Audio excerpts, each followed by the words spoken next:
Yo, what's up guys? Good morning guys. Chris TV. Welcome back to my channel again guys. Today is Friday guys. October 4. Dito ako guys sa may center main ng Barangay Bagumbong Dolo. Barangay Bagunggong I mean. Pumunta ako dito ng maaga kasi akala ko marami ng taong pila pag ganitong oras guys. Actually dumating ako dito 4:49 AM. So ako pa lang dito. Sana may injects mamaya. Kasi wala pang tao. So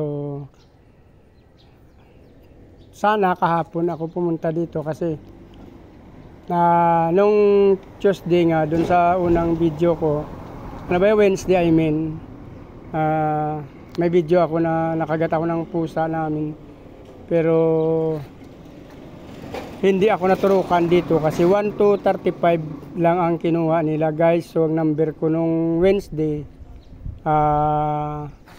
yung number ko ng Wednesday is 37. So hindi kami pinayagan na maturukan kasi up to 35 lang yung cut off nila. So ngayon pumunta ako ng maaga. Actually ang aking alarm 3:40 pero nagising ako ng 4 pero nakarating ako dito ng 4:49 AM ngayong Biyernes kasi ang hinahabol ko kasi guys kasi nakaraan nung Wednesday mga alas 10 na yata dumating yun, bago mag alas 10 ayun ngayon sobrang dami na ng tao pero nakasa 37 ako kaya hindi po ako umabot. So sinadya ko talaga ganyan nga maaga since akala ko kasi marami ng pila pag ganitong oras. So na-experience ko naman na wala pa naman dito pala guys, ako lang mag-isa. Yan o. So yan. So sabi ng kanting 4:30 bukas na siya pero actually hindi naman pala o. So maghintay-hintay na lang ako ng mga kasamahan dito para kung sakaling magutom ako, kakain ako at may mapagsabihan ako na nauna ako dito para naman mamaya bago magtanghali makauwi ako. Gusto ko kasi guys 1 to 5 o basta 1, 2, 3, 4, 5 dyan lang ang numero ko. Pero actually naging number 1 ako dito pero hindi mo rin masabi pag ganito kasi mga establishmento ng gobyerno mayroon talagang mga singit-singit na may mga kilala, hindi mo maiwasan yun. So try na lang natin na maghintay. So ganito pala pag ganitong oras at na-experience ko naman. So kasi 5 pa naman yata ang turok. Ang bukod kasi sa toxoid anti-tetano, mayroon pang sabi dun sa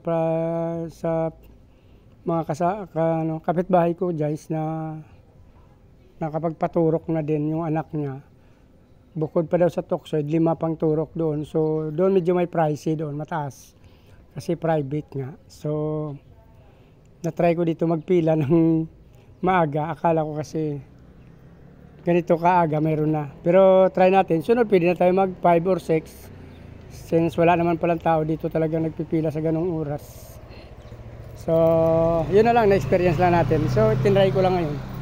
Kasi ang talagang main goal ko talaga na akong mauna or basta 1 to 5 lang para makauwi ako ng tanghali mamaya. Actually ang bukas nito guys mga 9 pero mag-inject yata sila 11 ganon. Kaya lang napaaga kasi nga hindi ko alam kung anong oras ang pila dito. So maaga na ako nagpila para kung mayroon man inject dito mapaagang uwi ko guys. Kasi pag dito masyadong mainit na. So ito na lang guys muna guys at standby na lang tayo dito. At maghintay tayo ulit ng mga kasamahan natin ng kapila dito. Actually hindi ako nag-almusal guys pero may mga baon akong biscuits. So may pira naman tayo. Pag may kantin naman dyan malapit pwede naman tayo magpaalam. Once na may makasamahan na tayo dito, basta sasabihin na natin na mas nauna tayo sa kanila. So dito na lang guys, ito yung center ng Bagumbong. Ito yung, actually marami silang center, pero ito yung main. So standby na lang tayo guys. Maraming salamat at mabuhay kayo. Magandang umaga. Bye bye!